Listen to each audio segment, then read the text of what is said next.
Eu acho que o Bolsonaro, antes de falar na Assembleia Geral da ONU, ele deveria se informar um pouquinho mais sobre o Oswaldo Aranha.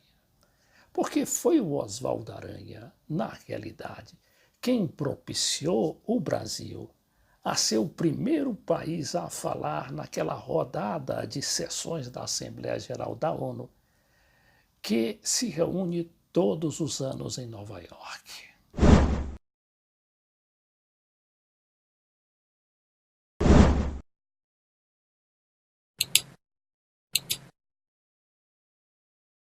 E o Oswaldo Aranha estava naquele alto posto de presidente da Assembleia das Nações Unidas, porque tinha trabalhado desde 1942, como indica aqui essa capa da revista Time, pela a pacificação do mundo, então, em plena Guerra Mundial.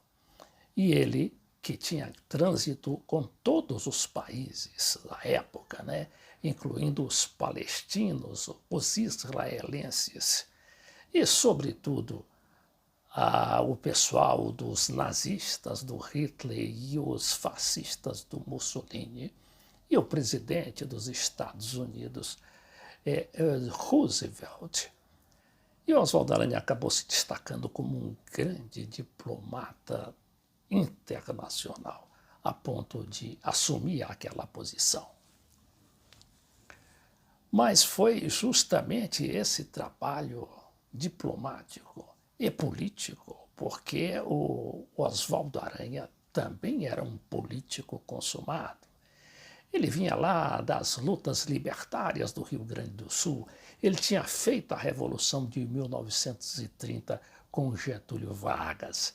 Então é esse homem, esse político e esse diplomata que representava o Brasil nas Nações Unidas. Por causa do prestígio do Oswaldo Aranha, o Brasil, então, foi convidado a abrir a Assembleia Geral das Nações Unidas todos os períodos de sessão que se realizam anualmente em setembro. E é lá onde vai falar o Bolsonaro. Bolsonaro já diz que não quer brigar com ninguém e quer só defender o Brasil. Vamos ver Bolsonaro. O Oswaldo Aranha foi um grande amigo e colaborador do Getúlio, ainda que tivessem brigado por questões políticas principalmente. E ele também é um exemplo de conciliação, porque ele foi ministro do Getúlio e depois foi embaixador. E, por fim, o Oswaldo Aranha foi também embaixador, voltou lá à ONU, no governo de Juscelino Kubitschek. Agora, o que depreender dessa história toda do Oswaldo Aranha é que ele era o grande diplomata, o grande político e, acima de tudo, o amigo fiel. O amigo fiel que, apesar das brigas, apesar das desavenças com o Getúlio Vargas, ele foi o grande orador no túmulo de Getúlio, em São Borja, logo depois que Getúlio comete o suicídio em 1954. E Oswaldo Aranha, nesse discurso lá em São Borja, quando todo o país ainda estava chocado com o suicídio do presidente da República, ele fala: o povo está falando nas ruas com suas lágrimas, com o seu desespero, com a sua inconformação. Tu, Getúlio, ouviste aqui a voz dos trabalhadores pelos seus líderes.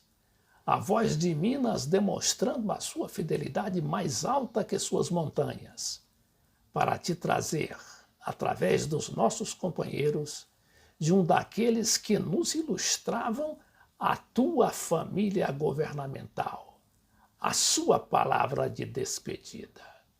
Eu, Getúlio, não te dou minha despedida, pois que tu não te despediste de nós, porque nós iremos todos os dias a ti buscar inspirações para os nossos atos. Esse era o homem, era o Oswaldo Aranha, que infelizmente morreu aos 66 anos, quando tinha lá já morava no Rio de Janeiro, estava sendo cogitado para ser candidato à presidência da República, outro sonho que ele não conseguiu realizar.